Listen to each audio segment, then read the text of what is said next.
越強的人越沉得住氣。沉穩係最昂貴嘅力量，唔係每一次嘅嚎叫都代表勇敢。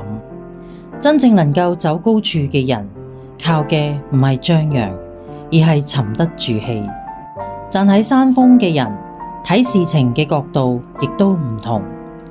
心夠定嘅人，唔需要四處證明乜嘢。越係視野廣闊嘅人，越懂得沉默唔係退縮，而係一種高度。嗰啲真正有力量嘅人，不急不躁，不爭一時嘅贏輸，因為佢哋知道人生勝負從來都唔係今日，而係最後。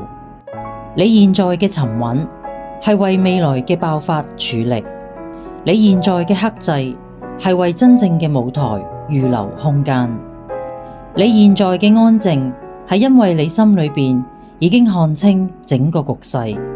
沉住氣係高手第一堂嘅功課，頂得住係霸氣嘅開始。願你我越走越高，越看越遠，沉得住自己嘅力量。